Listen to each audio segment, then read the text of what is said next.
नमस्कार मित्रों। दरअसल जब इस सेमिनार की योजना बन रही थी और मधु जी ने मुझसे पत्र पढ़ने का आदेश दिया था, तभी मैंने उनसे कहा था कि कुछ व्यस्तताएं हैं, कुछ परेशानियां हैं, तो मुझे दूर रखिएगा, मैं आ जाऊंगा। और मैं सच कह रहा हूँ कि इसके लिए मैं बिल्कुल तैयार नहीं था कि मुझे यहाँ आमंत्रित कर दिया गया। इस आयोजन के लिए मधु जी को सारे लोगों ने धन्यवाद दिया, मैं भी दे देता हूँ, लेकिन इस मधु के साथ उन मक्खियों को भी धन्यवाद देना चाहता हूँ जो इनके साथ जुड़ते रहे और जिनके कारण ये पूरा आयोजन हो सका, क्योंकि ऐसा काम एक मधु के वश का नहीं होता है जब तक उनके साथ बहुत सारे लोग न जुड़े। और जब इस आयोजन की योजना बनी तो हम लोग बार बार कहते थे, तेरा राम जी करेंगे बेड़ा पार, क्योंकि मुझे पता है इस आयोजन से मैं शुरू से ही जुड़ा रहा। तो कोई चीज़ जब इस बृहद स्तर पर जब कोई आयोजन होता है तो उसकी क्या कठिनाइयाँ होती हैं, क्या परेशानियाँ होती हैं, हम लोग यहाँ बैठे हुए देख रहे हैं। पीछे की जो व्यवस्थाएं होती हैं वो कैसे की जाती हैं, वो सब हम लोग आपस में विचार विमर्श कर रहे थे। तो हम लोग बार बार मधु जी को यही समझा रहे थे, राम जी करेंगे बेड़ा पार।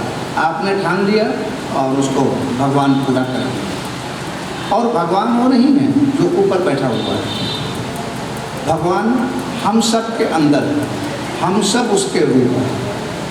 तो हम सब मिलकर ही इस काम को अंजाम तक पहुंचा सकते हैं। और जो लोग यहाँ हैं, जो लोग यहाँ नहीं आ पाए, जो लोग कल आकर जा चुके हैं, मैं उन सब को धन्यवाद देता हूँ, साधुवाद देता हूँ, जिन्होंने इस आयोजन में कहीं न कहीं से किसी न किसी रूप में अपनी भागीदारी, अपनी सहभागिता प्रकट की।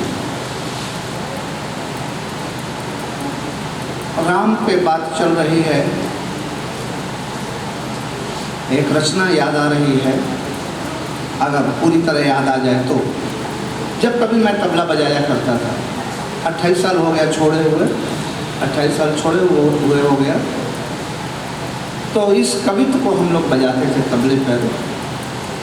राम रावण युद्ध का वर्णन है। मेरे पिताजी तबला शिरोमणि पंडित गामा महाराज कहते थे कि राम रावण की लड़ाई तबले पखावज के बोलों से लड़ी गई। कहा जाता है ना, जहाँ न पहुँचे रवि वहाँ पहुँचे कवि। तो कवि की कल्पना है कि राम रावण की लड़ाई तबले पखावज के बोलों से लड़ी गई। अगर बीच में भूल जाऊँगा तो माफ़ी चाहता हूँ, क्योंकि बिल्कुल तैयारी नहीं है। राम रघुनाथ जब चढ़े गढ़लंक पर, 18 पदम तनवीर धाय। 18 पदम सोचिए, लाख करोड़ अरब खरब नील पदम। तो 18 करोड़ केवल सेनापति थे, सेना कितनी रही होगी सोचिए। राम रघुनाथ जब चढ़े गढ़लंक पर, 18 पदम तनवीर धाय होत लदमरत। जब उठत दल गरज सूर्य के रथ पर गर्द छाए। बाण भई बूंद तलवार भई दामिनी, ढालन की घटा घन घेर आए। मेरो ही मंत्र ले छाड़ दे लंक रे, भाग रे कंत हनुमंत आए। भाग रे कंत हनुमंत आए, भाग रे कंत हनुमंत आए। राम ने अपनी जो लीलाएं की, उन्होंने भगवान के रूप में नहीं की, उन्होंने एक साधारण इंसान के रूप में की। इसीलिए वो सीता पर मोहित भी हो जाते हैं। और जब सीता का अपहरण हो जाता है तो बड़े दुखी भी हो जाते हैं। हे खगमृग है मधुकर श्रेणी, तुम देखी सीता मृग नहीं। ये राम का वियोग है। छोटे भाई लक्ष्मण तक से कह देते हैं। हम लोग भी इस मर्यादा का ध्यान रखते हैं, लेकिन राम ने, आप कह सकते हैं कि अपनी पीड़ा लक्ष्मण से भी कह दिया है। घन घमंड गर्जत घन घोरा, प्रियाहीन डरपत मन मोरा। ये राम है। तो उन्होंने एक इंसान के रूप में किन मर्यादाओं का, किन आदर्शों का पालन किया जाए वो दिखाया है। एक हनुमान जी पे एक रचना याद आ रही है, एक मिनट सुनाओ। हाँ, मेरे पिताजी की रचना है, लेकिन उसके पहले एक रचना गोस्वामी तुलसीदास की। हाथी न से हाथी मारे, घोड़े से घोड़े संघारे। हनुमान जी लड़ रहे हैं, हाथी को उठाकर हाथी पर पटक रहे हैं, और घोड़े को उठाकर घोड़े पे, और रथ को उठाकर रथ पे पटक रहे हैं। ये हनुमान की शैली है। हाथी न से हाथी मारे, घोड़े से घोड़े संघारे, रथन से रथ बिद रथ बलवान की, चंचल चपेट चोट चरण चकोटाचारी। हह रानी देखो भह रानी या दान की। किसी को नाखून से काट रहे हैं, किसी को दांत से काट रहे हैं, किसी को पूंछ से लपेट के पटक रहे हैं। हाथी न से हाथी मारे, घोड़े से घोड़े संघारे, रथन से रथ बिद रथ बलवान की, चंचल चपेट चोट चरण चकोटाचारी। हह रानी देखो भह रानी या दान की। बार बार सेवक सराहना करत राम। राम बार बार अपने सेवक की सराहना कर रहे हैं। बार बार सेवक सराहना करत राम, तुलसी सराहे निज साहेब सुजान की। तुलसी अपने साहेब की सराहना कर रहे हैं। बार बार सेवक सराहना करत राम, तुलसी सराहे निज साहेब सुजान की।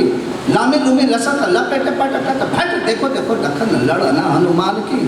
राम कह रहे देखो लक्ष्मण भगवान कैसे लड़ रहे हैं। हाथी न से हाथी मारे, घोड़े से घोड़े संघारे, रथन से रथ बिद रथ बलवान की, चंचल चपेट चोट चरण चकोटाचारी। हह रानी देखो भह रानी या दान की। बार बार सेवक का सराहना करत राम, तुलसी सराहे निज साहेब सुजान की। लामी लुमी लसत लपेट पटकत भट, देखो देखो लखन लड़ना हनुमान की। और अब बात जो तबले पखावज के बोलों से लड़ाई लड़ी गई, 1-2 मिनट का अंतिम कंपोजिशन। धाक धगद धलांग धड़कत, धाक धगद धलांग धड़कत चले लंक हनुमंत गरज। धाक धगद धलांग धड़कत चले लंक हनुमंत गरज। राम चरण लगाए मस्तक ले, गदा दो भुजा फड़कत। तबले पखावज के बोल के साथ साहित्य का देखिए कितना मणिकांचन गुथाव है। धाक धगद धलांग धड़कत चले लंक हनुमंत गरज। राम चरण लगाए मस्तक ले, गदा दो भुजा फड़कत। धरणी धसकत निश्चल निकट हनुमंत तड़पत। इत लखन उत घननाद योधा बाण मानो मघा बरसत। धगत प्रदुमत धरत हनुमत क्रांत कपिल कर मरोड़ धिक टग धन धन पछारत। नग्न नखते उदर फारत, ताड़ तर तर तपक तड़पत। देख कपिलंकेश डरपत। ताड़ तर तर तड़क तड़क देख कपिलंकेश डरपत। इंद्र शंकर विष्णु ब्रह्मा राम जिस गावत फिरत। फिर धक तक नक नक दाब धक दाब धक दाब धक दाब धक तुम नक नक दाब धक दाब धक दाब धक दाब धक तुम नक नक दाब धक दाब धक दाब धक दाब। वर्षों पहले एक रचना लिखी थी, याद नहीं है, 2 लाइन बस। वंदहु प्रभु रामचंद्र तुम्हारी लीला अपार, गावत हर ब्रह्म श्रेष्ठ नारद मुनि बार बार।